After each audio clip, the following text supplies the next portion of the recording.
পশ্চিম এশিয়ায় আরো সংঘাত তীব্র হয়েছে, পরপর মিসাইল হামলা ইরানে।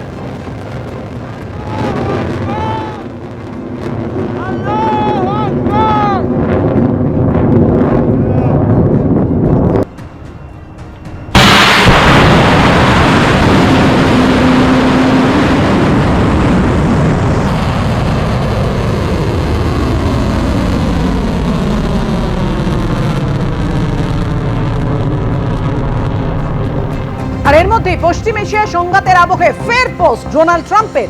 বিনা শর্তে আত্মসমর্পণ ছাড়া ইরানের কাছে আর কোনো দরজা খোলা নেই। ফের হুঁশিয়ারি দিল ডোনাল্ড ট্রাম্প। ধ্বংসের হাত থেকে ইরানকে বাঁচাতে এক ঝাঁক বড় গ্রহণযোগ্য নেতা, সাহসী বন্ধুরা কাজ করে চলেছে। বার্তা দিলেন ট্রাম্প। আবার ইরানকে গ্রেট ইরান বানানোই লক্ষ্য, পোস্ট করেছেন ডোনাল্ড ট্রাম্প।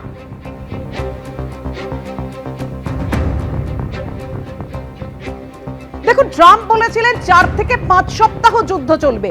আমি অতনু হালদারের, আমাদের প্রতিনিধি অতনুর কাছে এই জায়গা থেকে আসবো যে এই মুহূর্তে দাঁড়িয়ে বিশেষজ্ঞদের মতে এই যুদ্ধটা আর কতদিন চলতে পারে? দেখো, ট্রাম্প আজকে যে হুমকি দিয়েছে যে ইরানকে নিঃশর্ত আত্মসমর্পণ করতে হবে, এছাড়া ইরানের সাথে কোনো কথা নয়।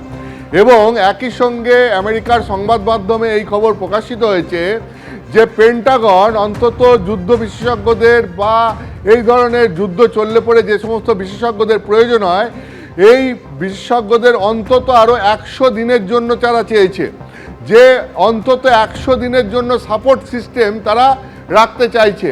তার মানে হচ্ছে, তুমি বুঝতেই পারছো যে আমেরিকার একটা দীর্ঘ পরিকল্পনা রয়েছে এই যুদ্ধ চালিয়ে যাওয়ার।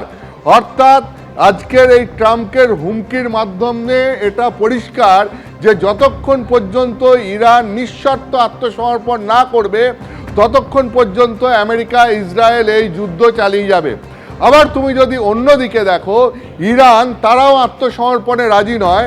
ইরানের দিকে যেহেতু চীন এবং রাশিয়ার সাপোর্ট রয়েছে এবং ইরান এতদিনের প্রস্তুতি নিয়ে বিরাট মিসাইল ভান্ডার যেমন গড়ে তুলেছে, ঠিকই তারা যে ডিফেন্স সিস্টেম তৈরি করেছে, সেই মোজাইক ডিফেন্স সিস্টেম, যেটা অত্যন্ত ডিসেন্ট্রালাইজড, এবং তারা এই দীর্ঘদিন ধরে এই যুদ্ধ পরিস্থিতির মধ্যে থাকতে থাকতে সেই মোজাইক ডিফেন্স সিস্টেম, অর্থাৎ এই যে ডিসেন্ট্রালাইজড ডিফেন্স সিস্টেম, অর্থাৎ ইরানের প্রত্যেকটা প্রদেশে আলাদা আলাদা করে তাদের এই ডিফেন্স সিস্টেম কাজ করে, সেটা এতটাই কার্যকরী এবং সক্রিয় হয়ে উঠেছে যে তারা আমেরিকা ইসরায়েলের এই আক্রমণকে প্রতিহত করতে সক্ষম বলে মনে করছে এবং পাল্টা তারা আঘাত আনছে আমেরিকার বন্ধু দেশগুলোতে।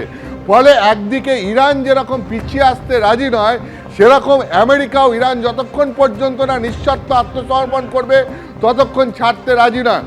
ফলে এই যুদ্ধ যে আপাতত চলতে পারে সেরকমটাই আশঙ্কা করা হচ্ছে।